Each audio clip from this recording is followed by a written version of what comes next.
Gente, bienvenidos, bienvenidas a otra conversación en Charlas con Charlie. Hoy me acompaña el escritor Juan Álvarez. Juan, bienvenido. Carlos, ¿cómo está? ¿Qué ha habido? Muchas gracias por la invitación. Pues muy bacano haber tenido finalmente el escenario para hablar de un tema que viene de tiempo atrás, como ya sabrán. Antes, como ustedes saben, este es un proyecto que pueden apoyar, al que se pueden suscribir y compartan estas entrevistas. Este año, como ya lo anunciamos, Charlas con Charlie cuenta con el apoyo de Linterna Verde. En los links y en otros escenarios hemos dado información y lo seguiremos haciendo.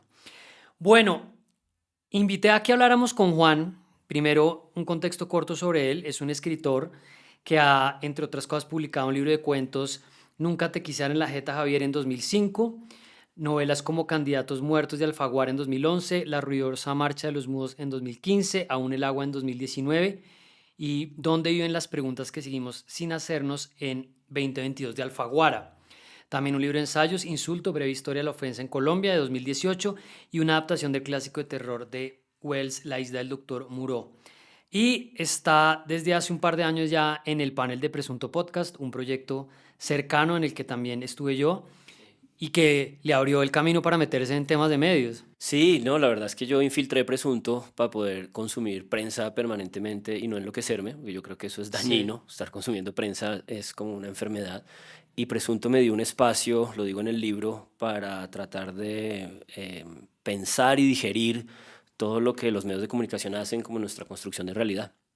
Nosotros nos vimos en el 2021, pues en un escenario de entrevista en Zona Franca, de las pocas entrevistas que yo hice presenciales, porque como teníamos el coletazo de la pandemia, Sí. y hablamos en ese momento de otro trabajo que usted estaba haciendo sobre historias con mujeres desmovilizadas, reinsertadas. Cuénteme brevemente para que la gente también lo tenga presente. Sí, esa fue una invitación muy bacana porque en el Instituto Caro y Cuervo y el Centro de Memoria, Paz y Reconciliación trabajamos con firmantes de paz que queríamos que escribieran sobre su experiencia con la naturaleza durante los años de la guerra.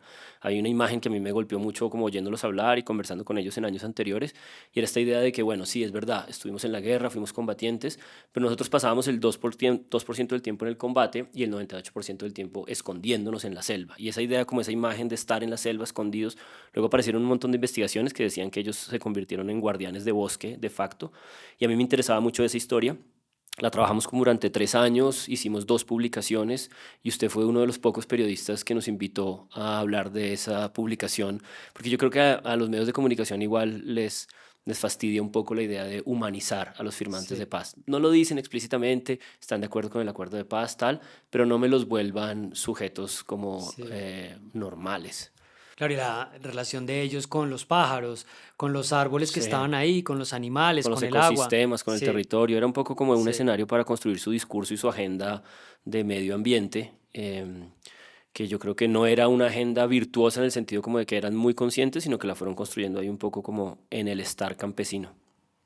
Pues muy bien, vamos a hablar de otro libro, que acá lo tengo, que me lo había mandado Juan hace un par de semanas, Recuperar tu nombre, un libro que además pues sé por conversaciones que tuvimos que se venía cocinando hace mucho tiempo. Sí, así es. Estuvimos sentados en su casa en 2018 con otro par de periodistas hablando de las ideas iniciales de este libro, ¿verdad? Sí, diciembre de 2018, que fue un punto de quiebre clave cuando nos dimos cuenta como abruptamente de quién era nuestro Humberto Martínez Neira. Todos teníamos sospechas, sabíamos qué clase de sujeto era, pero creo que ahí cuando aparecen las revelaciones de Jorge Enrique Pizano, hay un momento de quiebre. Y yo los invité a mi casa, a algunos periodistas, a complotar, porque pues yo tenía mucha angustia, mi padre había salido de la detención y pues algunos periodistas de confianza yo quería contarles algunas cosas y usted fue uno de los que aceptó la invitación. Muchas Yo en ese momento gracias. además también estaba bastante enfocado en la Fiscalía Néstor Humberto, había sacado muchísimos y sacaría después más videos sobre él en la mesa de centro, el proyecto que tenía La Silla Vacía. Exacto. Y vamos a hablar de eso y me parece que acá la coyuntura nos ofrece varios elementos interesantes. Recuperar tu nombre es un libro que encadena 2 historias, pero que sobre todo se enfoca en una, y es el proceso penal contra su papá, Francisco Fernando Álvarez, que usted en el libro le dice Álvarez, quien trabajó en la alcaldía de Samuel Moreno como gerente de Transmilenio y secretario de movilidad entre 2018 y 2012 y hacia el final, después destitución de Samuel Moreno, pues también durante la alcaldía encargada de Clara López. En julio de 2017 fue imputado por 2 delitos contra la administración pública y 5 días después fue enviado a la cárcel en detención preventiva. Pasó 187 días, 6 meses, primero en los antiguos calabozos del DAS y después en La Picota. Y ya de lo que vamos a empezar a hablar es que el proceso se activó como parte de un programa de lucha contra la corrupción que tenía Néstor Humberto Martínez, que era el de los bolsillos de cristal.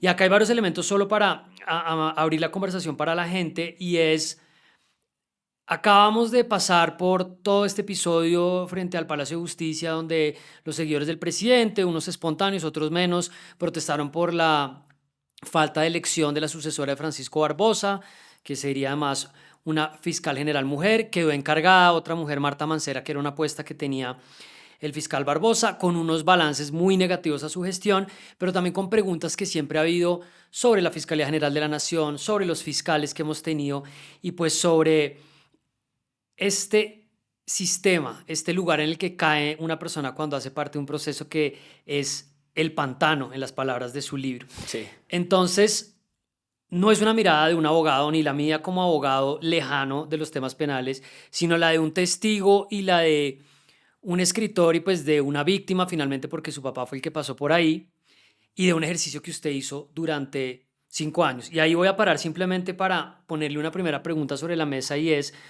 usted durante el libro está todo el tiempo tratando de ponerle un nombre a las diatribas, a las esquirlas, como en algún momento les dice, que reúnen pues todo el relato sobre el proceso, por momentos una especie de primera persona donde cuenta lo que pasó dentro de la cárcel.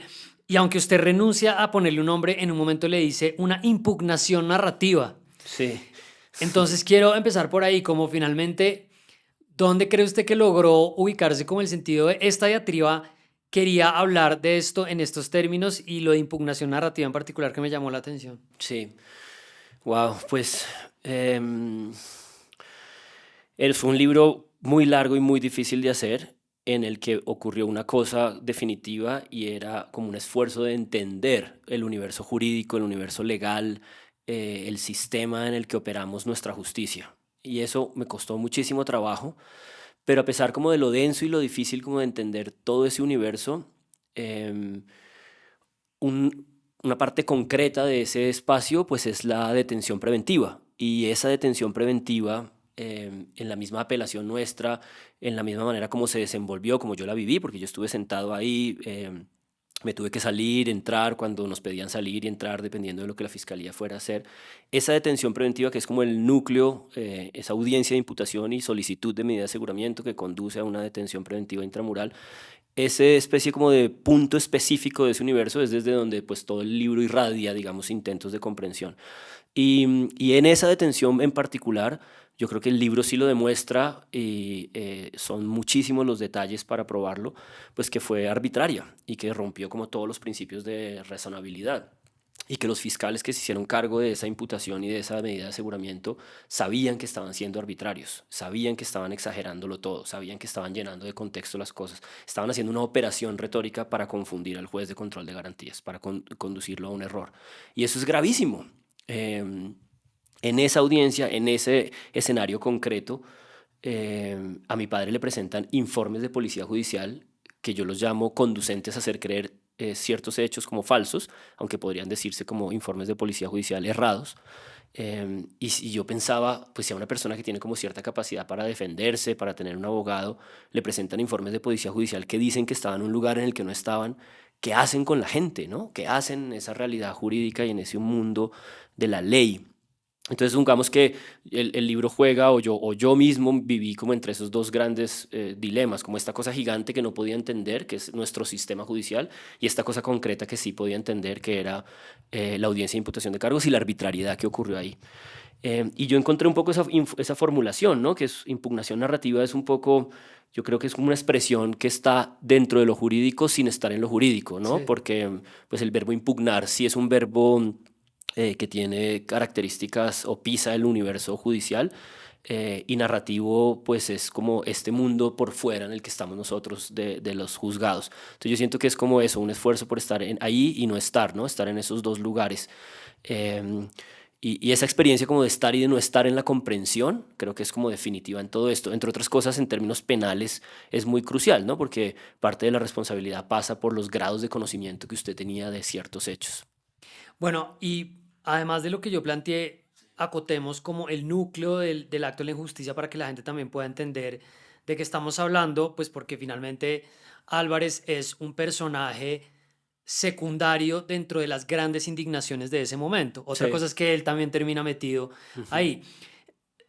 Su papá sale de el gobierno de Samuel Moreno y de Clara López en 2012 y esto se activa en 2017. Así es. Pero antes en el interregno pasaron algunas cosas que sugerían que ahí había un empapelamiento. Sí. Entonces, hablemos de eso antes de meternos de fondo en Néstor Humberto Martínez para entender ahí el centro de lo que usted plantea que fue finalmente la audiencia donde se le dicta la medida de aseguramiento. Sí, sí, en estas cosas, como en cualquier investigación o periodística o policial, las líneas del tiempo son claves, ¿no? Entonces ahí esa línea del tiempo pues es un intervalo extenso de 2012 al 2017, casi 5 años. En esos primeros 2 años, 2000-2013, que fue el corazón grande de la investigación del carrusel de la contratación, el nombre de mi papá nunca apareció. Y hacia finales de 2013, 2014, empezaron como ciertas rumores, cierto como extrarradio, digo yo, como de lo que fue la investigación del carrusel. Y en algún momento, por los medios de comunicación, empezó un poco esta idea de vamos a imputar otra cantidad de gente y en esos otros nombres aparecía el nombre de mi papá. Pero la imputación no llegaba, era como un rumor, ¿no? Y ese es uno de los temas que podemos tratar en algún momento, esa relación que siempre ha existido entre fiscalía y medios de comunicación, ¿no? Creo que es una de las fuentes, junto a la fuente militar, he entendido yo, hablando con cientos de periodistas, más difícil de tratar, ¿no? Es una fuente riquísima de noticias, la fuente judicial, pero al mismo tiempo muy delicada de tratar, ¿no? Entonces, al final de cuentas, lo cierto de toda esa experiencia hasta 2016 es que el nombre de mi papá está como en los rumores, aparece, desaparece, pero nunca se concreta nada. Y cuando digo nunca se concreta nada, es que ni siquiera se concreta un llamado interrogatorio. O sea, mi papá, antes de saber que tenía abierta una investigación, que podía ir a dar descargos o interrogatorio o alguna versión libre en la fiscalía, en los medios de comunicación era donde aparecía y desaparecía el nombre. Entonces, obviamente, eso produce pues mucha zozobra, mucha inquietud. Mi papá estaba ahí pendiente y tal. Y un día, pues mi papá se harta y le dice a su abogado, oiga, estos manes aparecen y desaparecen mi nombre cada vez que quieren. Hay incluso una nota del Espectador que es una vergüenza gigantesca en la que básicamente dicen que los están investigando ahora por lavado de activos, lo cual no tenía nada que ver con ninguna lógica. Y entonces el abogado de mi padre pues busca a los fiscales y les dice, señores, pues ustedes llevan 2 años apareciendo y desapareciendo el nombre de él, esto es más o menos en el 2014-15, y ellos le dicen, bueno, pues si usted quiere venga a interrogatorio. Entonces ellos terminan yendo a interrogatorio un poco por una decisión que toman a raíz de la presión mediática. Que Como ahí usa una frase de su papá está, que es apagar el fuego acercándose al fuego. sí, mi papá en algún momento en las discusiones familiares dice, para apagar el fuego hay que acercársele. Pero eso ya es Cuando la cosa está más cuando la grande, cosa está sí, más no, no, no caliente. me adelanto, Sí, en sí. la línea del tiempo vienen los interrogatorios. Todo esto está contado en el libro como con mucho detalle. Y después de esos interrogatorios, la cosa vuelve y muere. O sea, vuelve y desaparece en el 2015.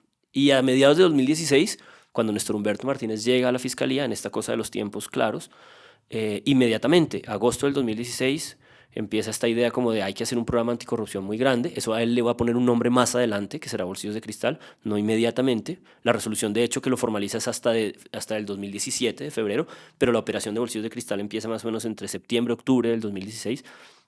Y ahí mi hipótesis informada es que pues la orden de Néstor Humberto con ese programa y con esa idea de focalizar los recursos de la Fiscalía en operaciones anticorrupción, lo que hacen es calentar todo lo que estaba frío. Sí. Y pues mi padre es un pequeño pez de esa pecera que estaba fría y lo calientan y termina derivando muy rápidamente a los 3 o 4 meses en una imputación de cargos en donde tienen testimonios de todos estos testigos estrella delincuentes. em, Tomadas 8 días antes de la audiencia. O sea, no son como este man en su matriz de denuncias hace años dijo el nombre, sino 8 días antes de la audiencia, Miguel Nu le dice, sí, claro, ese man participó. Pruebas, absolutamente nada, simplemente una declaración jurada. Y con esos elementos testimoniales y una cantidad de marañas retóricas que básicamente consisten en decirle al juez de control de garantías: señor juez, esto que estamos imputando hoy parece una cosa pequeña, pero no crea que es pequeña, es la fase 1 de 3 fases. Las fases 2 y 3, estas fases grandes, nunca existieron. O sea, nunca se concretaron en imputaciones, en diligencias de investigación, en búsqueda de pruebas. Hoy están cerradas. Pero en esa audiencia, en esa manera como se presentó, en esa especie de performance, pues sonaba muy grave y sonaba que mi papá hacía parte del carrusel de la contratación, era un cabecilla más, o sea, uno quedaba frío escuchando eso. De hecho, yo me acuerdo muy bien que cuando todo se termina o todo comienza, o sea, cuando a él lo detienen y deciden que tiene que ir a pasar la detención preventiva en la cárcel, lo cual es la última de las medidas de aseguramiento, o sea, hay muchas medidas de aseguramiento. La sensación que yo tengo es: esto es grave, lo van a meter a la cárcel, pero esto es mucho más grave, porque esta gente dice que hay corrupción en una cosa gigante y van detrás de decenas de personas más.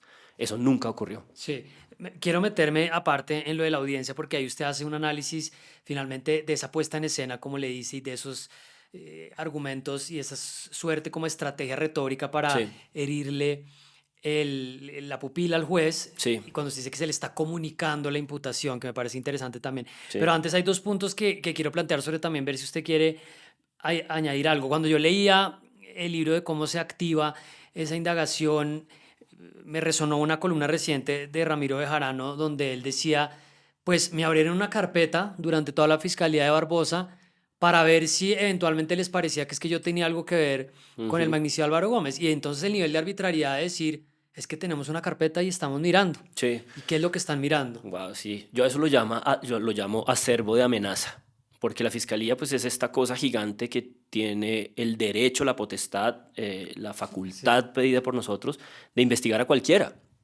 y de construir volúmenes de información gigantescos.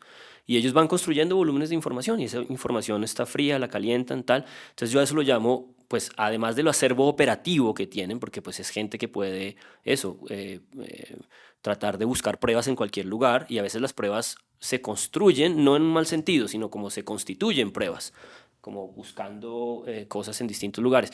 Pero eso tiene ese otro anverso, que es esta capacidad de amenazar. La fiscalía es un gran aparato con capacidad de amenazar, y el ejemplo reciente de Bejarano me parece muy pertinente, y es que pues ahí le calientan lo que sea necesario. Y está ahí, la Sí, carpetica está ahí. hasta ahí. Y eso es suficiente para ponerlo a usted nervioso. Claro, por Porque es supuesto. que, bueno, o sea, bueno, usted y yo, no sé, no nos movemos en un mundo en el que estemos como moviéndonos con cosas muy delicadas, aunque sí, usted probablemente mucho más que yo, pero la gente que presta servicio público Claro, eh, se expone. se expone. Se expone a que estas carpeticas aparezcan.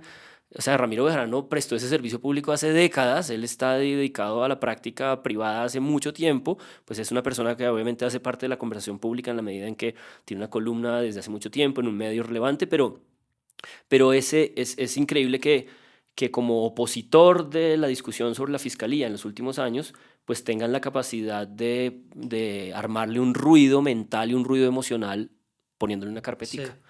Y el otro elemento para seguir conectando con el relato de los puntos del proceso es, por supuesto, Néstor Humberto Martínez, para volver un poco a este presente de lo que estamos viviendo, esperando a que la Corte Suprema elija a una nueva fiscal general de la Nación, aprovechando muchísimo la Corte, digo yo, el drama de los medios de comunicación o la mala fe de algunos para decir, es que nos están presionando y Sí, no podemos pensar. sí. Y la torpeza de Petro, en Claro, parte y también. pues, y Petro dándole cuerda, porque además a él le sirve. Es que además hay un paréntesis que a mí me parece interesante, es que yo no sé qué tanto para él termine siendo un autogol, siendo que yo pensaba, siempre Petro puede contar con que los medios lo van a cubrir de manera desproporcionada, con que otras personas van a Sí. hacer drama y que él siempre va a poder decir como, ah, mire, es que Sí, mire sí, cómo me sí, va a mí. sí, él necesita, se alimenta de Sí, esa confrontación, ¿no? le Sí, sirve. llevarlos a ese escenario es el escenario que a él le conviene.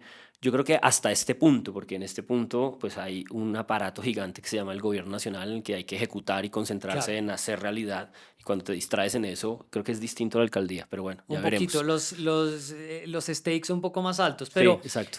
en términos de la terna, para que la gente no se lo olvide, porque yo, pues claro que lo tenía presente, pero leyéndolo decía, uff, increíble. Sí, A mediados de 2016, la terna de la que hizo parte nuestro Humberto Martínez era Mónica Cifuentes y Yesid Reyes. Jessy Reyes. Dos abogados, una abogada y un abogado, pues de quilates completamente distintos en términos de derecho penal y de temas públicos. Sí, este otro señor era un abogado comercial Sí, un abogado comercial. con unos intereses gigantescos. Claro. Que además Creados. usted lo plantea en las audiencias ante la Corte, él no plantea los conflictos de interés que íbamos a saber que tenía en defensa del Grupo Aval y pues de todo lo que tenía que de alguna manera evadir sobre Odebrecht. El Sí. caso es que sale electo Néstor Humberto Martínez de esa terna, que pues es uno de los grandes interrogantes de Juan Manuel Santos, termina poniendo una persona que le sabotea el proceso de paz. También usted plantea en el libro cosas que se sabían de alguna forma y es, hubo una presión del vicepresidente Germán Vargas Lleras para que fuera esa persona ternada y en algunos rumores y versiones se dice que lo incluyó en el último instante. Sí, El caso es que Bolsillos de Cristal, y ahí podemos abrir una pestaña nueva sobre estos programas públicos de la Fiscalía, estas marcas de lucha contra la corrupción que buscan como canalizar y demostrar que se está haciendo algo contra esta indignación. Entonces, Bolsillos de Cristal, y usted lo toca en varias partes del libro, habla de cerca de 3.000 imputaciones que se hacen, donde además hay elementos que volvemos sobre estas cosas del lenguaje, ¿no? Las priorizaciones para empezar a mover procesos que en teoría son de corrupción, pero pues donde está yéndose absolutamente de todo. sí. Sí, no, ese es un programa que yo creo no hace parte de la visibilidad de la conversación sobre los problemas que tuvo la fiscalía de este señor. Yo creo que este señor tiene en su crisis reputacional, yo creo que Néstor Humberto, a pesar de toda su alianza con la Casa Editorial del Tiempo y sus posibilidades de tener una columna y seguir participando, él vive en una crisis reputacional, porque por fortuna hubo muchísimo periodismo de investigación y muchas cosas que pasaron durante su fiscalía. Em, pero yo creo que ese programa Bolsillos de Cristal es una cosa que no está en la retina pública, porque pues frente a él está el caso de los Pisano, digamos que es como estas cosas Claro. sonoras, su encubrimiento de Odebrecht, que no lo digo yo, lo dice como la prensa de investigación y una cantidad de lecturas de los procesos y la manera como los fraccionaron, su animadversión con el acuerdo de paz, en fin, y uno va El haciendo una cartel de la lista, toga, que el también cartel de usted lo la toga, el menciona. hecho de que tuvo un director anticorrupción nombrado por él, claramente el trazo es con intereses de cambio radical, que termina detenido por la policía de los Estados Unidos por corrupción, una cantidad de cosas que este señor no ha explicado, pero en todo ese andamiaje, este programa de él, Bolsillos de Cristal, no hace parte, digamos, de esa contaminación pública. Y un poco lo que yo termino un poco investigando en el libro es esa otra nueva patica, ¿no? Reconstruyendo todo lo demás. Y un poco mi conclusión es que ese programa es una cosa que él muy claramente sabe que debe llegar a construir justamente para poder tener números y poder tener un argumento en caso de que algo le saliera mal. Y yo creo que algo le salió mal. Algunas cosas Una que como otra. una que otra cosa le salieron mal y terminamos descubriendo. Hay una demanda de nulidad de su elección tardía, presentada en enero del 2019, después de enterarnos de todo lo que pasa en noviembre del 2018 con la muerte de Jorge Enrique Pizano. Em, y en esa demanda de nulidad, pues el acervo probatorio y la reconstrucción de los hechos es brutal. Eso lo presenta de justicia con otros abogados. Y ahí en ese documento, que es un documento que le pide a la instancia correspondiente, que creo que es la Corte, que anulen la elección del señor, y los señores al final dicen no, pues no, porque ya pasaba mucho tiempo. Ellos dicen no debería pasar tanto tiempo, el tiempo debería contarse desde que conocimos los hechos sobrevinientes, que son pues esta prueba contundente de que este señor sabía perfectamente el volumen de corrupción que había en la relación entre Odebrecht y Aval y la ocultó. Yo creo que en esa ecuación y en ese cálculo, porque en otra cosa que todo el mundo coincide es que Néstor Humberto Martínez, siempre que empiezan a hablar de él, pues todo el mundo dice muy inteligente, macabro, pero muy inteligente. Es como siempre es esa idea que me parece muy, muy jodida, pero es otro problema. Y yo siento que en toda esa ecuación, él era muy consciente desde el principio que como venía a producir este encubrimiento, necesitaba como una cara limpia y una fachada de ese encubrimiento, ¿no? El lado brillante, el lado de cristal. Y Bolsillos hizo eso. Bolsillos de Cristal fue un lugar en donde él fue acumulando los números, los datos, la información para poder después salir a defenderse y decir, no pueden decir que yo estaba encubriendo nada, miren todo lo que yo hice contra la corrupción. Y eso que son estimular y pedirle a los fiscales, que además cambiaron la manera como son medidos, que ahora los miden cuantitativamente por números de imputaciones, entre otros indicadores como muy arbitrarios, es otra discusión. Sí, ahorita hablamos algo de eso. Él les pide que accionen y que usen el aparato para calentar todo eso, y yo creo que eso produjo muchísimas arbitrariedades, podríamos llamarlos falsos positivos judiciales, no sé, yo no le quiero poner un nombre a eso, es parte como del conjuro del libro, ¿no? Como no nombrar lo que pueda haber pasado con mi viejo. Em, Ese programa, que de hecho Néstor Humberto me acepta a mí en un cuestionario que yo le Él mando. le respondió Sí, finalmente. él me respondió, Sí, obviamente con mucha inteligencia sí, y mucho claro. cuidado. Él siempre, o sea, esta gente siempre contesta lo que le conviene y lo que no. Cuando tenía la oportunidad en la respuesta de hablar, digamos, de las virtudes de Bolsillos de Cristal, pues me descargó 2 páginas enteras de sus virtudes. Las reseño también en el libro. Son puras cosas de automatización tecnológica. Pero Bolsillos de Cristal, no hay manera de que se diga que no tuvo un componente comunicacional, mediático. Y eso pues parece una perogrullada, digamos, hoy en día, quien no que hace gestión pública pues tiene como una preocupación porque se comunique Sí. sus gestos. Pero en sus respuestas pues él me termina contando también que el agregado de cifras que ellos recibían todo el tiempo era en la oficina de comunicaciones. Es decir, si uno hoy va a la fiscalía y trata de averiguar algo sobre Bolsillos de Cristal, la información como única y más o menos completa que existe está en la oficina de Claro, es comunicaciones. que además usted, ahí hay dos cosas que me llaman mucho la atención. Es por un lado, es una política criminal, es una política pública Ujú. para combatir la criminalidad que se diseña y se comunica, o es una política pública de comunicación que simplemente se le plantea a la población. Pero sobre Esa esto de es una bolsillos gran de cristal, pregunta. usted dice, nunca me pude responder la pregunta de qué pasó con las 3.000 imputaciones. No, claro. En parte porque eso requiere de un cierto periodismo de datos que yo no tengo la capacidad de hacer, pero nosotros sí presentamos, junto al 20 que me acompañó en todo este proceso, un derecho de petición gigante, pues una carpeta. Le abrieron su Le carpeta abrí su también. carpeta a la fiscalía, en el que le hacíamos una serie de preguntas muy estructuradas, 40 y pico de preguntas, como, bueno, ¿qué es Bolsillos de Cristal exactamente? ¿De dónde vienen las cifras? ¿Cuáles son las metodologías? ¿Cuáles son los casos priorizados? Y todas las respuestas fueron absolutamente opacas. O sea, todas las respuestas fue un proceso de 2 años de tutelas, de escalarlo a tribunales. Pedimos una cosa que debería ser definitiva en esta idea de priorización. Priorizar es un verbo que la fiscalía hace todo el tiempo. Todo el tiempo están priorizando. Todo el tiempo en la gestión pública se está priorizando. Pero en teoría aquí se estaba priorizando, digamos, en la corrupción. Pero luego cuando me envían todas estas cosas, entre la cantidad de cosas sorprendentes que la gente descubrirá en el libro, solo cuento una, la oficina de comunicaciones es la que manda la respuesta más completa. Y en esa respuesta completa, que a la pregunta sobre las jornadas anticorrupción, porque Néstor Humberto también hacía estas jornadas en las regiones. Esa iba a mencionar que además Entonces, ponía un aviso y eso, sí, ¿no? Y él iba y claro, invitaban gente y hacían como cosas tipo presidenciales, ¿no? Donde él se pudiera sentar en la mitad y figurar. Y convocaban a la gente a que denunciara denunciar. cosas, y los folletos con los que mandaban a la gente, digamos, masivamente para que vinieran a denunciar, en esos folletos que me terminan mandando, esto pasa mucho en el periodismo, y es que cuando uno les pregunta masivamente por cosas y ellos no saben qué responder y viene una tutela y tal, pues los manes mandan algo, lo que tienen ahí, lo que piensan inofensivo, pero lo que me terminan enviando son facsímiles de esas boletas de invitación, y todas esas boletas de invitación que están rotuladas Bolsillos de Cristal dicen cómo denunciar delitos contra la inasistencia alimentaria, delitos, ¿cuál era el otro? Inasistencia alimentaria y daño en bien ajeno. Unos delitos que no tienen nada que ver con la corrupción. Entonces ahí uno claramente ve que en esa operación de comunicaciones, pues ellos lo que hacían era disponer el aparato de la fiscalía para que Néstor Humberto recibiera reflectores y para que parecieran como volúmenes de gestión, y que estuvieran diciendo como, miren cómo estamos escuchando a la gente Porque además en su experiencia. una fuente que usted cita en el libro, pues dice, esas jornadas eran todo menos útiles para poder mover procesos e investigaciones de una manera Total, adecuada. total, eso era como contraproducente. Eso es el director, el presidente de un sindicato de la fiscalía, que luego busqué para que me diera ampliación y me diera más contexto de esas afirmaciones que salieron en la W. Hablé con la periodista en Valledupar, creo que era, donde dio esa declaración y donde ella la retomó. Ella se acordaba perfectamente.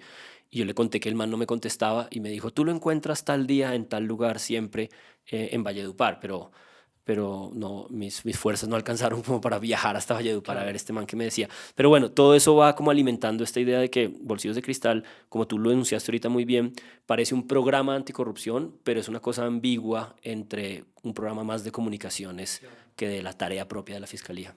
para conectar un elemento más de la fiscalía e irnos a lo de la audiencia, esta idea de los indicadores, ¿no? Que es algo que, Mm, por ejemplo, abogados como Rodrigo Primi le han reprochado a el exfiscal, qué bonito es decirlo, sí, el exfiscal Francisco vi Barbosa. tu contador Sí, de números bajando ahí sí, el tiempo. fue bajando hasta que se acabó el tiempo.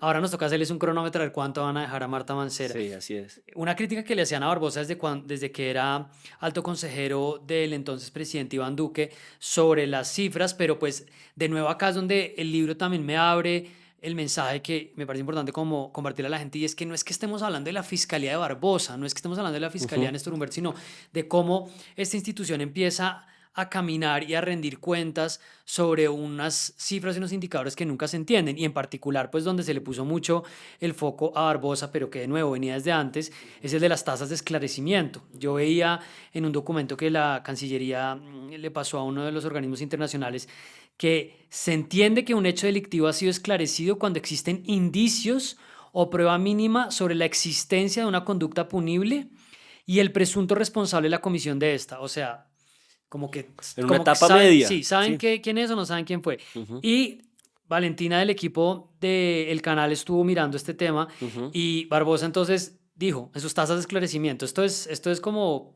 si uno estuviera vendiendo un carro, no, ese Sí, sí, carro sí. está Es una uva, chimba, sí. está perfecto, eso acelera, eso le rinde la gasolina. Resolvió el 43,5% de los homicidios dolosos, superando la cifra que ha recibido en febrero del 27,3%. Lo resolvió, pero dentro de ese contexto de esclarecimiento. Sí. Avance del 40% en hechos sobre violencia sexual, avance de casi el 60% en violencia intrafamiliar, y pues Néstor Humberto traía unas similares pero menos infladas que las de Sí. Barbosa. Esclarecimiento del 23% de los homicidios reportados, avance del 13%, avance del 17%. Esa idea del esclarecimiento y de la confusión de las más cifras también la explora usted. Sí, mi fuente más importante frente a eso fue un exfiscal antinarcóticos que se llama Ricardo Carriazo, que quiso hablar como con su nombre propio y que claramente salió de la Fiscalía de Barbosa como fastidiado. Y él me decía, es un estándar de esclarecimiento no internacional. Eso es una cosa que apareció con la reforma. Hay una reforma crucial que ocurre en el 2017 y la que yo creo que ha habido muy poca discusión pública, que fue una reforma a la que la Fiscalía se vio obligada a raíz del acuerdo de paz, porque después del acuerdo de paz la Fiscalía debía armónicamente trabajar junto a la Jurisdicción Especial de Paz, y por eso yo creo que alguien debería escribir alguna vez una novela de ciencia ficción de qué habría pasado en este país si el fiscal general de la Nación hubiera sido Jessy Reyes y no este esperpento primero que nos tocó. Y en esa reforma es donde se reestructuraron muchas de estas ecuaciones de cómo evaluar la gestión de la fiscalía y por eso cuando Barbosa llega, esta enunciación que Barbosa hace apenas llega de yo voy a ser el mejor fiscal de la historia, yo creo que lo que él tenía en su cabeza es ahora hay un nuevo sistema de gestión de información y de cifras que yo sé cómo voy a poder trabajar, Claro. porque Néstor Humberto me lo dejó servidito. Y eso es en el fondo lo que termina ocurriendo. Y estas tasas de esclarecimiento pues son nociones completamente desconectadas de la experiencia de justicia de la gente, ¿no? De dónde termina un proceso y de qué es experimentar justicia. Pero más allá de eso yo también encontré cosas delirantes. Por ejemplo, un indicador que no existe, solamente para dar un ejemplo.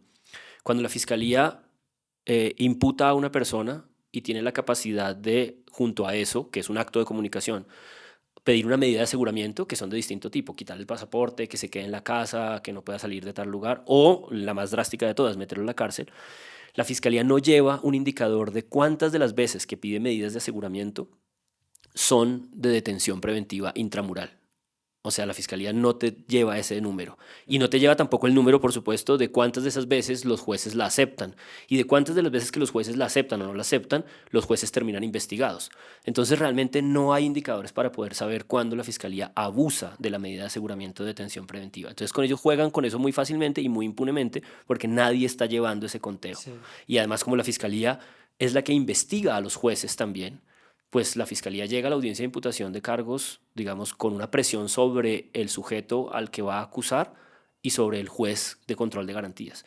Y eso son como cosas de la arquitectura muy delicadas y muy cuidadosas que poco hacen parte de nuestra conversación pública. Sí. Usted se lleva una frase que yo había visto en el contexto de las elecciones, que es el que cuenta los votos es el que gana. Sí. A este entorno de la fiscalía es que el que controla la información y los datos es el que dice qué es lo que está pasando. Sí, pues yo creo que eso es parte de una cosa global fuerte sobre los números, ¿no? Sobre este fetiche de los números, ¿no? De qué es lo que contamos, cómo lo contamos. Y pues hace parte también de esta estética del tecnócrata, ¿no? De esta democracia liberal. Y yo creo que hay unas instancias como mucho más legítimas que otras frente a las cifras. Y hace 4 o 5 años, cuando este señor Néstor Humberto sale de la fiscalía en 2019, no hay, o sea, la distancia que hay entre la interrogación de sus cifras y hoy la interrogación de las cifras de Barbosa, pues es gigantesca. O sea, Sí. frente a Néstor Humberto no existió esta conversación que está existiendo hoy frente a Barbosa. Y eso me parece pues un indicador sano, digamos, de vigilancia, de veeduría pública.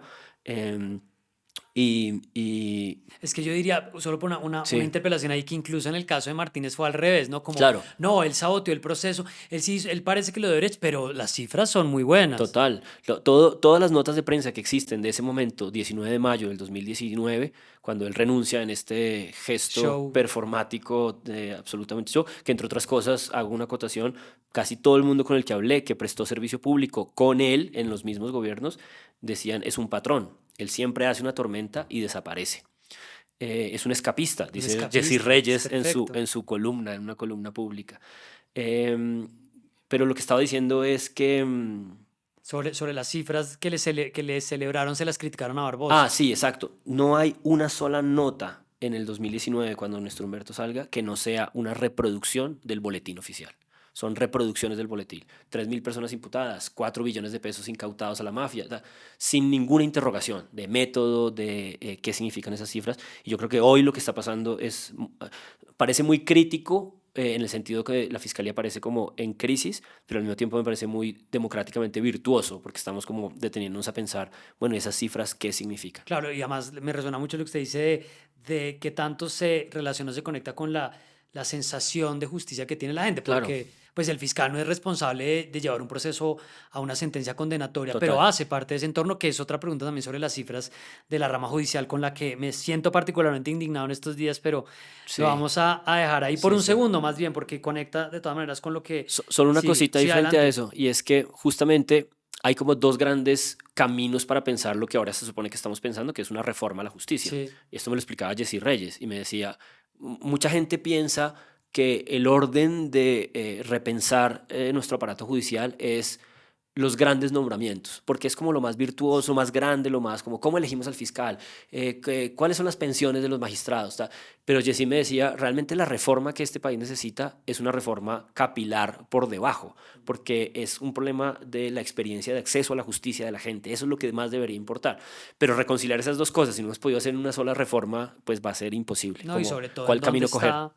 en dónde está nuestra atención, que Claro, tal vez quiero que exacto. redondeemos la conversación un poco alrededor de eso en relación con los medios. Sí, Volvamos al pantano, la que es metáfora del pantano, finalmente el sí. lugar La o la metáfora metáfora estructurante, sí. que estructura pues la inspección que usted hace sobre la audiencia, el delito o los delitos por los que investigan a Álvarez, y en particular un delito que a mí me vuela la cabeza desde hace mucho tiempo, que es el delito del contrato sin el cumplimiento de requisitos legales, que es Wow. una cosa Genial, no creo que que, puede ser cualquier no cosa. puedo creer que lleguemos a este punto, sí, No, es fascinante, es porque fascinante. la gente no se ocupa de esto, No, la gente, el delito del contrato sin el cumplimiento de requisitos legales es una locura. sí, Le enumero unos temas para que usted lo desarrolle como quiera. genial, Y bueno, en el discurso anticorrupción está ese delito, está el delito de favorecimiento de terceros, está esta estrategia del carcelazo, y dentro de la audiencia usted inspecciona cosas que pues de lo que yo estudié en derecho, lo que alcancé a ver de los procesos penales, algo de lo que litigué, son cosas que en realidad cuando las ve un no abogado sí suenan muy extrañas, ¿no? claro. El hecho jurídicamente relevante, ¿no? Sí, sí. ¿Qué es el hecho jurídicamente Es una cosa de relevante? lenguaje fascinante. Sí, la imputación que se comunica, pero como usted lo explica, dije, no, ahí no le están comunicando ninguna imputación al juez. Pues si usted en ese mismo instante puede ir a la cárcel,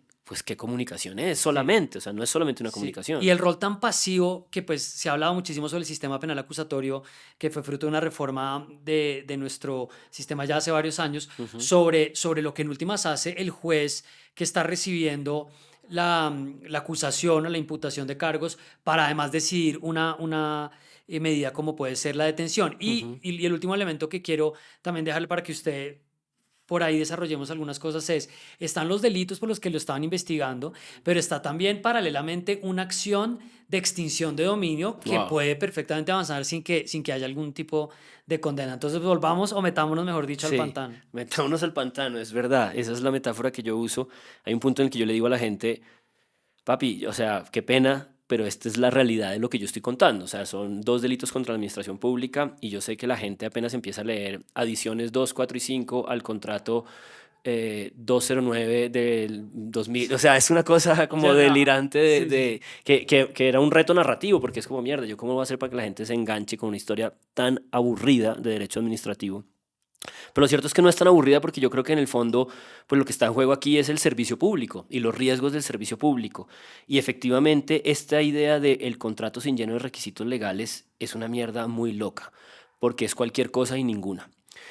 Hay una cosa como que he podido entender con el tiempo de lo que le pasó a mi viejo, y es que la gran dificultad de su defensa es que aquí no hay delito, no hay pruebas, es un escenario completamente gaseoso. La fiscalía dice contratos y llenos de requisitos legales, hay una serie de principios, pero la fiscalía no desglosa principio por principio cómo fue que se violó. Entonces haces nada más como un marco general, declara que se violaron esos principios, pero uno normalmente se puede defender de cosas específicas, de pruebas concretas. Claro. Así funciona la cosa adversarial. Es como, aquí hay una prueba de lo que usted hizo, aquí está mi desarme de la prueba. Pero cuando es solamente un relato, y es como, aquí no se cumplieron los requisitos legales, que son, ¿cuáles? 5 o 6. Sí, no sé, Principio de prioridad diferente, racionalidad precios, de no sé sí. qué, tal. Y si a usted no le prueban uno por uno de esos, usted realmente está ante un escenario muy gaseoso. Entonces, digamos que en el caso de mi padre, la discusión de fondo también pasa por la inferencia razonable de autoría y participación, que es un poco la idea de probar si el man tuvo que ver con estos hechos. Y la manera de probarlo es, no, pues es que ese man era el secretario, o sea, ¿cómo no va a tener que ver? Claro. Punto, ¿no? O sea, y entonces, Obvio. entonces es como, estamos en un escenario penal en donde se supone que las cosas son tan específicas, ¿no? Las responsabilidades. Entonces ese contrato sin requisitos lo llaman un delito en blanco y es porque lo pueden llenar con cualquier cosa. Claro. Y hacemos un análisis sobre contractual, o sea, Exacto. qué es lo que Entonces, hay. entonces realmente todo se reduce a que la fiscalía interpreta que ese contrato pudo haberse hecho de otra forma. Y es como, puta, hay una oficina jurídica que dijo que se puede hacer así, están las firmas de todas las personas, el contrato se realizó, el contrato se llevó a término, hay actas de liquidación, todo el mundo estuvo de acuerdo, el contrato se hizo y se cumplieron con las cosas, y la fiscalía aparece y dice, no, pero eso se pudo haber hecho de otra forma. Pues supongo que se pudo haber hecho de otra hijo de puta forma, pero destruir la vida a un servidor público, porque entonces yo creo que los servidores públicos sí viven en ese escenario muy miedoso, y es eso, es como hay delitos blancos en los que a ti te pueden armar una carpeta y calentarte básicamente por cualquier cosa. Que es ahí lo que, repito, usted denomina la experiencia de supervivencia. Tengo muchos amigos que han pasado por el sector público donde al final terminan realmente, no en un estado Sí. ya de drama como el que ustedes se enfrentaron, pero sí metidos Agotados, en unas sí. empapeladas muy Empapelados, bravas. claro, claro. Y la gente encuentra ciertas otras formas de empapelar, de gestionar el empapelamiento.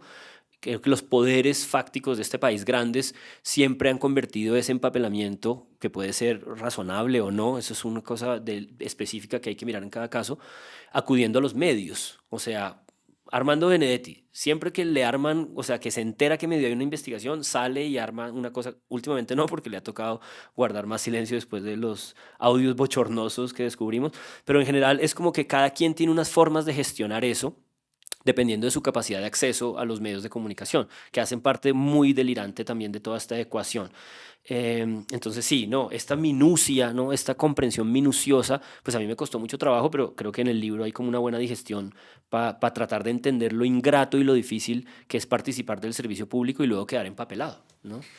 Y entonces el pantano se traslada al carcelazo. No me voy a quedar ahí en Ujú. extenso porque creo que es parte de lo que desarrolla el libro. Tengo una pregunta más yo tengo un pasado de corrector de estilo Sí, y es las minúsculas. las minúsculas, porque Sí, ese sí, es, sí. ese es pues una parte grande del libro que está escrita sin mayúscula, todo en minúscula corrida, pues Sí, que es medio testimonial, no es en primera persona porque igual lo están narrando ustedes de la experiencia de Álvarez, sí, que es los 6 meses que dura su papá en la cárcel, que usted además contabilizó en 27 sábados que fue a visitarlo. sí. ¿Por qué en minúscula? Yo creo que es un gesto estético que habla un poco de ese apocamiento, de ese reducirse, de ese concentrarse. Es un gesto muy de la poesía. Hay cierta poesía que se escribe así, como en minúscula. Era una manera de que el párrafo pareciera más un verso. Es un pasaje del libro en donde el lenguaje cambia, se transforma, porque estoy contando otro tipo de experiencia, un poco más episódica que de construcción argumentativa como en los momentos previos. Entonces creo que apareció eso. Es muy curioso que usted me pregunte porque es de las cosas que le vuelan la cabeza a mi viejo. El man no entiende, el man todo, ¿Cómo así? ¿cómo así? Pero la gente va a pensar que es un error. Yo le digo, padre, después de ciento y pico de páginas Sí, en sí, minúscula, sí. yo creo que la gente va a darse cuenta que es un gesto tipográfico. Es eso, es un gesto de las plasticidades que permite el lenguaje y que yo creo que habla un poco también eh, de una modulación en el tono en esa parte del libro. Yo creo que el libro está hecho de 5 partes y cada parte, me gusta pensar, tiene como una aproximación relativamente diferente. Y aquí es muy marcado con las minúsculas. Bueno, durante esos 6 meses que pues usted lo transmite y los imagino muy dramáticos para la familia, Más o menos, usted sí. y su hermano yendo constantemente, hablando con su papá, una escena que me parecía muy fuerte sobre estar sentado repisando y masticando, analizando el caso cuando no hay mucho más para decirle, Sí, pero es igual ustedes horrible. están sentados hablando de eso. Sí. Voy a enumerar ahí unos elementos, pero quisiera simplemente que usted le plantee a la gente lo que le gustaría subrayar de esa parte y quisiera más leer un fragmento cortico sobre lo que encontré y que me llamó mucho la atención, pues que es un poco anecdótico. Bueno, cosas que sabemos sobre las cárceles, sobre todo si hemos leído a gente como Alfredo Molano, que escribió muchísimo, tal vez lo mejor que yo he leído sobre crónica de cárceles, que usted también lo explica a la luz de las sentencias de la Corte Constitucional, de lo que pasó durante la pandemia, el tráfico de visitas, las transacciones con pollos para poder ganarse favores y pues las diferencias que hay de clase, ¿no? Los plumas que son los duros, los que simplemente están ahí como mirando cómo sobreviven. Me llamó la atención mucho la expectativa que usted vio en la cárcel alrededor de la JEP, ¿no? De gente que quiere acceder a la JEP, pero también de cómo la JEP termina siendo un actor ahí, y lo vimos recientemente por cuenta de que a finales de enero el exdirector de la modelo William Gacharna Castro habló de las desapariciones forzadas que hay en las cárceles, pues en particular en La Picota fue su experiencia de ver cómo se hablaba mucho de la JEP, cómo pedían ayuda a los que sabían, su hermano es abogado, entonces como que discutían sobre eso. Hablemos un poco del carcelazo. Sí, no, ahí desglosas un montón de elementos muy, muy potentes, muy importantes. A mí me impresionó mucho esa traslado de todas nuestras diferencias sociales muy violentas a un escenario encerrado, ¿no? Que en un lugar concentrado, pequeño, se puedan expresar todas esas diferencias con tanta fuerza, ¿no? El que tiene recursos, el que tiene capital social. Mi padre, y eso fue pues, una cierta fortuna, digamos que ese es el anverso de esta idea del servicio público, pues pasó sus 6 meses en un patio que es relativamente vivible, que es el patio de servidores públicos. Ahí el 80% son policías y soldados, pero ese es un lugar, digamos, mucho más tranquilo que, digamos, el Herón y estos patios que tienen a la delincuencia común, lo que se llama delincuencia común, que me parece una expresión también muy, muy salvaje. Entonces, digamos, dentro de la tristeza, dentro del encierro, dentro del llanto, pues mi padre sí estaba en una celda pequeña, con sus planchas, 2 personas, a veces 3, pero era un patio relativamente manejable, digamos. Y sobre este asunto de la JEP, sí, es una cosa muy fuerte porque esto ocurre en el segundo semestre del 2017 y ese es un momento que coincide en el que la Jurisdicción Especial de Paz apenas está arrancando, empezando, convocando gente, y pues los soldados, la mayoría de esta masa de servidores públicos rasos, los soldados y los policías que participaron del conflicto armado, pues no tenían confianza y no sabían todavía si vincularse o no. Y una de las cosas que pasó en esos 6 meses con mi viejo y con un ángel guardián que apareció, que él tuvo la suerte pues de encontrarse, de conocerse, un tipo increíble, ex capitán de la policía, de la inteligencia de la policía, Carlos Garzón, a quien saludo, Carlitos, Que le te quiero decía a su mucho. papá Francis. Le decía Francis y le decía Comando. Y ellos hicieron una llave porque eran compañeros de celda muy, muy, muy fuerte porque Carlos conocía toda la picota por dentro. Él había trabajado en una cosa que se llama pues como gestión humanitaria de estos detenidos del conflicto, paramilitares y guerrilleros, pero también hasta cierto punto era un perfilamiento, era una manera de acercarse a ellos para saber qué información tenían. Entonces es un personaje increíble, fascinante. Él tenía clarísimo quién era este señor Garnacha, creo que es el nombre. Conocía muy bien esa historia antes de que se hubiera hecho como mediática recientemente.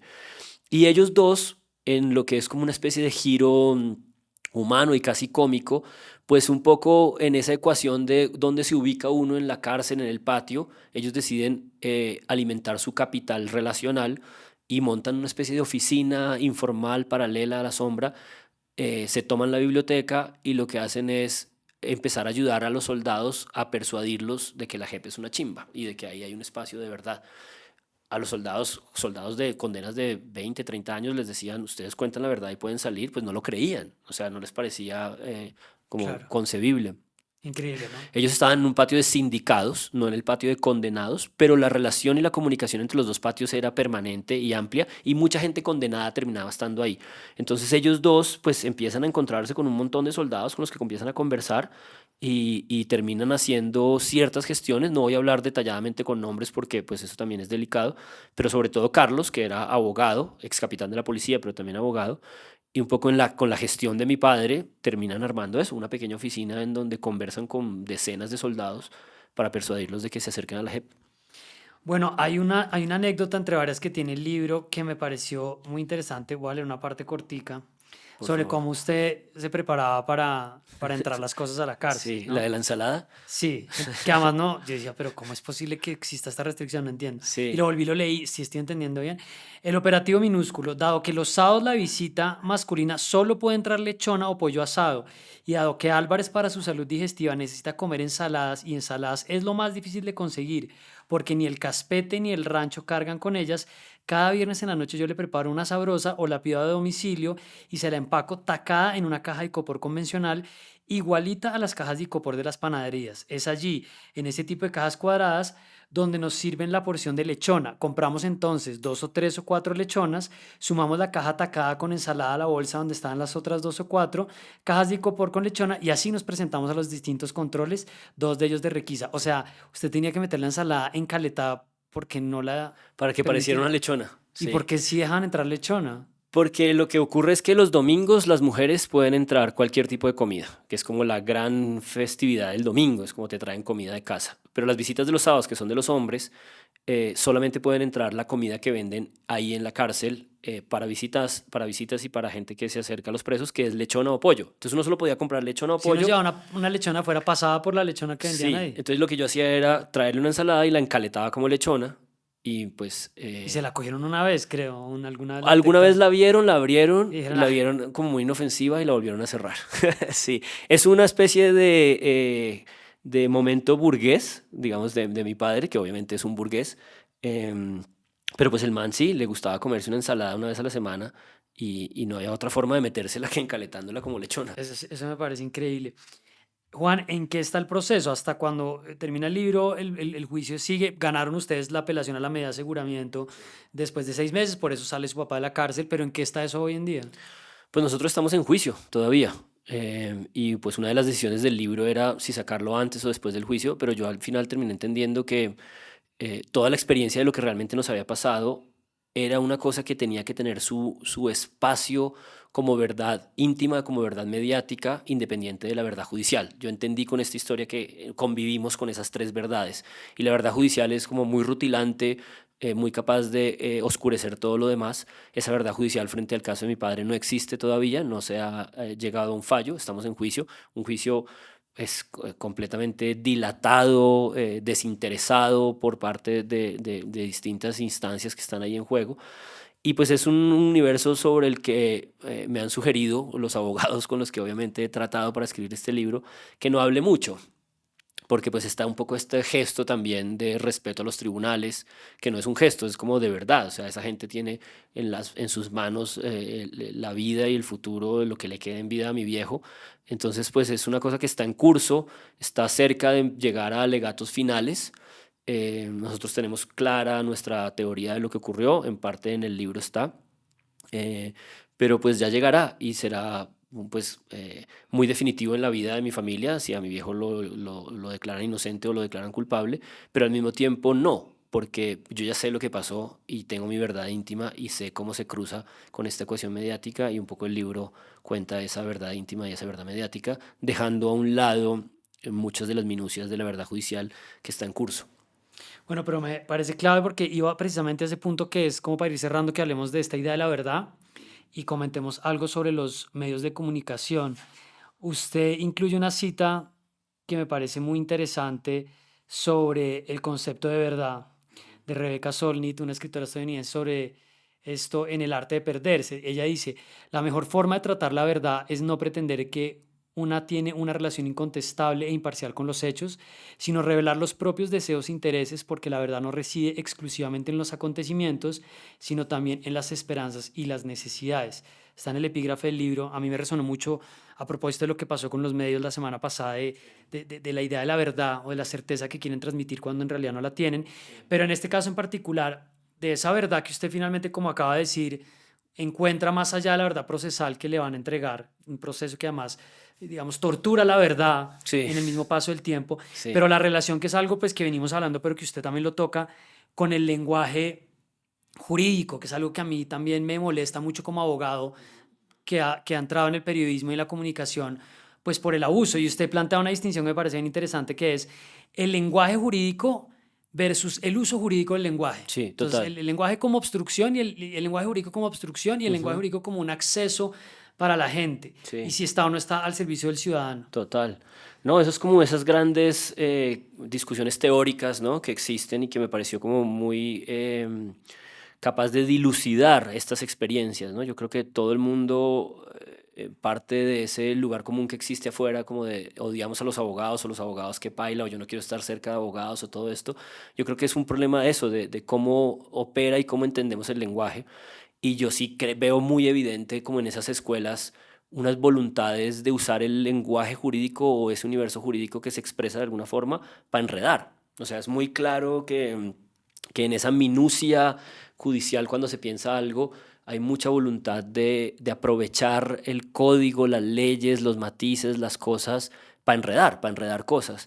Y pues hay una escuela que parece como mucho más democrática y mucho más clara, que piensa que debería ser a la inversa, ¿no? Que cualquier escenario o cualquier experiencia judicial debería pasar por un lenguaje que sea común, ¿no? Que no se distancie tanto, ¿no? Lo que pasa es que pues eso, es como que el mundo judicial construye un universo como distinto a la experiencia de la gente común. Entonces, en esa batalla como de un lenguaje jurídico que se esconde y se escapa, que es como te contestan los derechos de petición, como Setien habla todo el tiempo un poco para esconderse, Se tiene, o era uno de los sí, fiscales. Setien es uno de los fiscales, es el fiscal, digamos, que está al frente de la audiencia de imputación, el fiscal que presenta informes de policía judicial errados.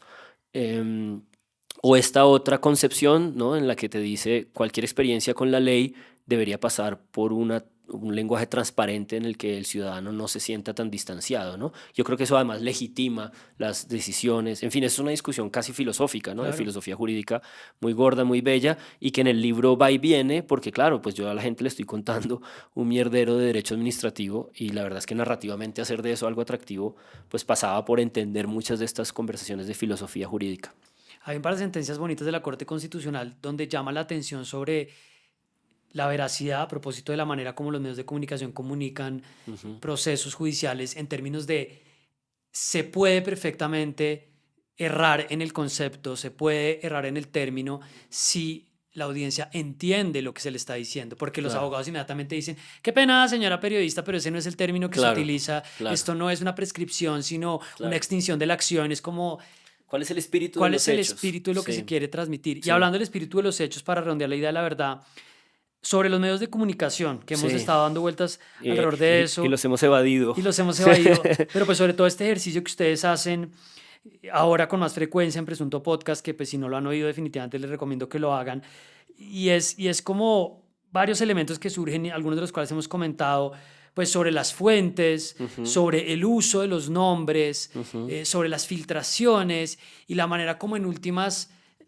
la atención nuestra está puesta en un lugar para el cual finalmente performan cosas como los bolsillos de cristal, Sí. sin que realmente los medios de pronto estén dándonos un valor de lo que necesitamos entender de lo que sucede. Sí, sí.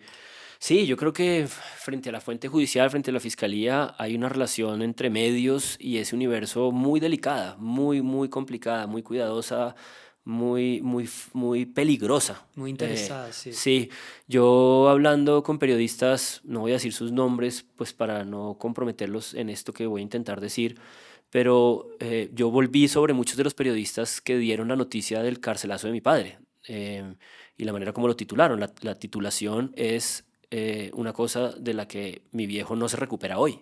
O sea, el titular decía: a la cárcel, exsecretario de Movilidad de Samuel Moreno. Primero, pues mi padre no solo fue exsecretario de Samuel Moreno, o sea, fue un servidor público de 30 años con participaciones en muchos otros gobiernos. Los hechos ciertamente tienen que ver con esa alcaldía, entonces, bueno, supongamos que eso no es tan inexacto.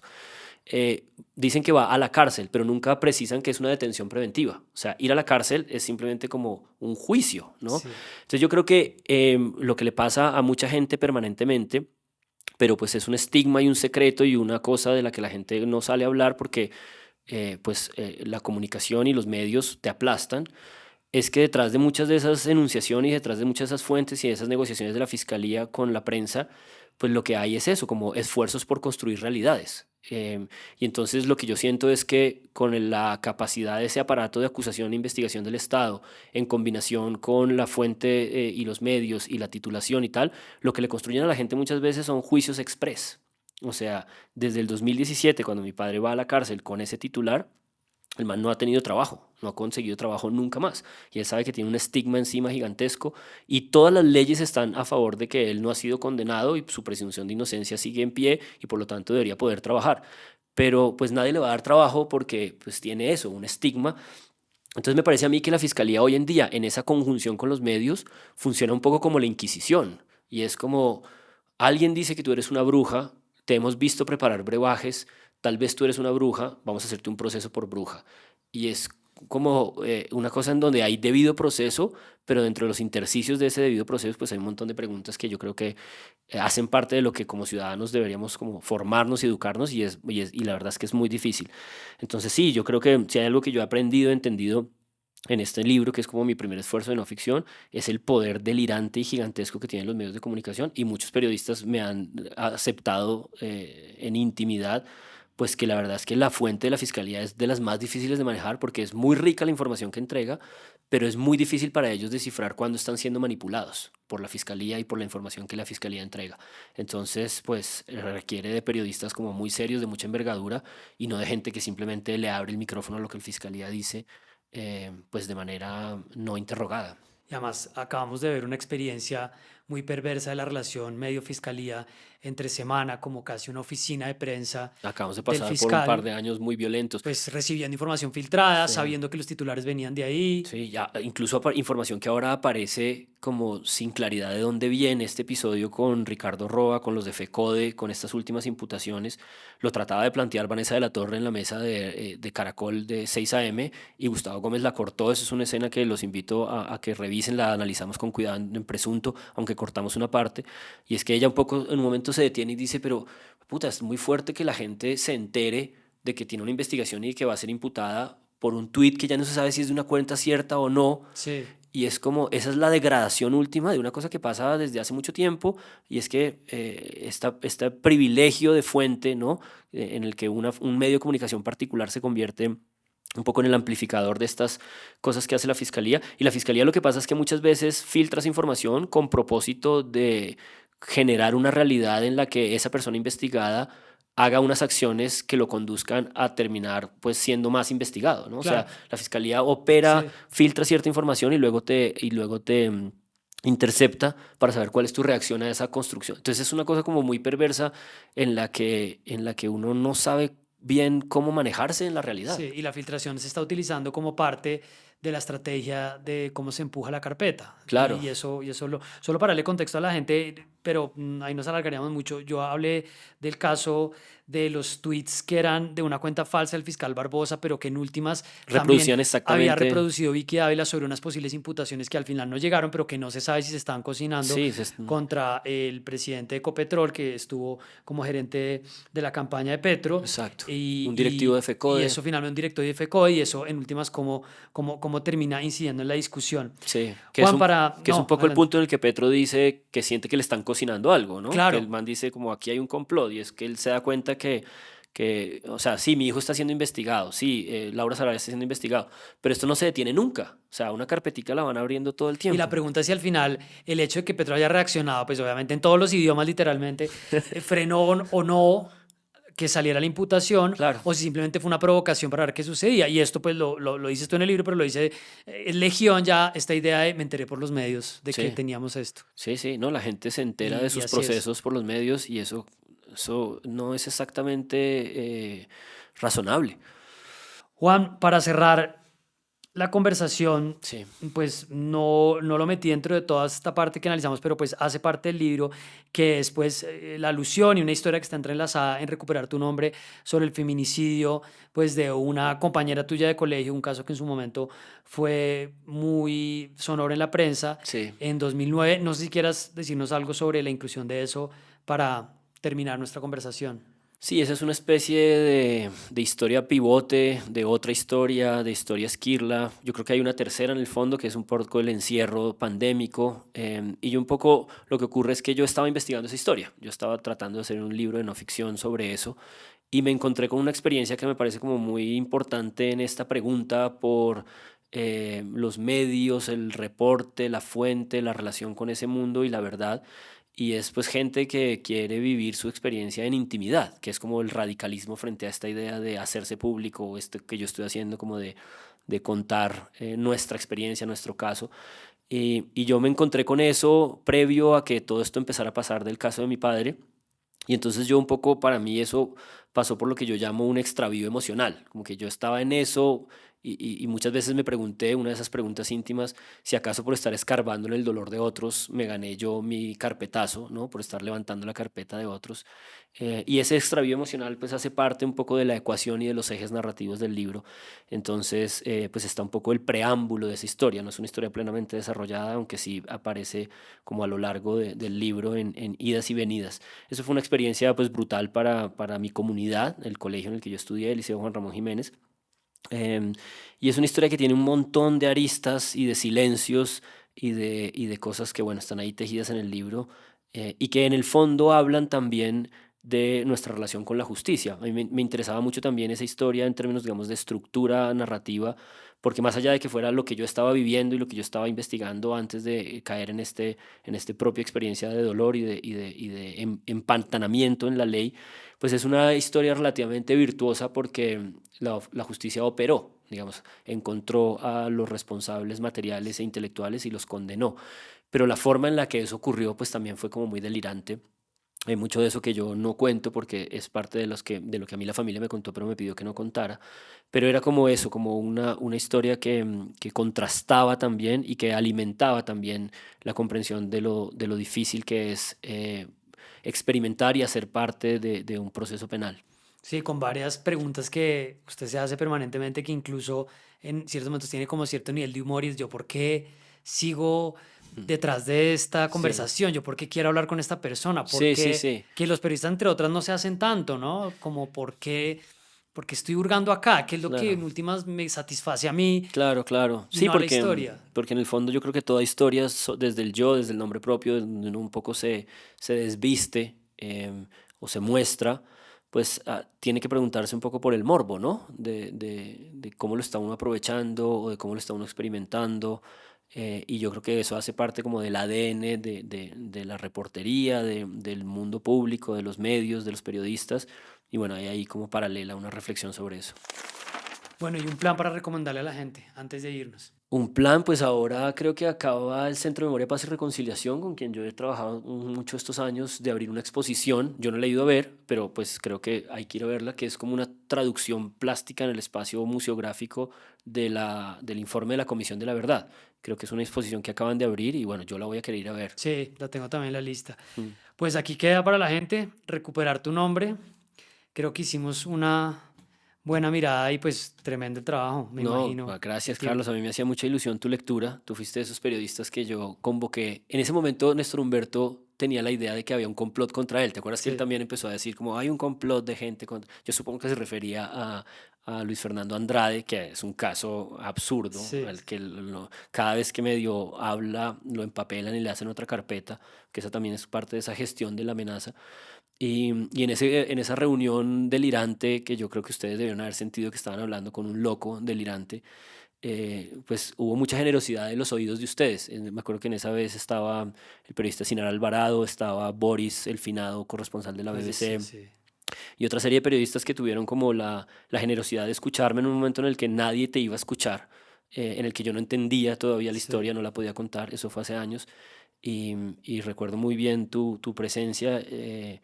Y te lo agradezco mucho en público y te No, agradezco mucho tu interesante. lectura.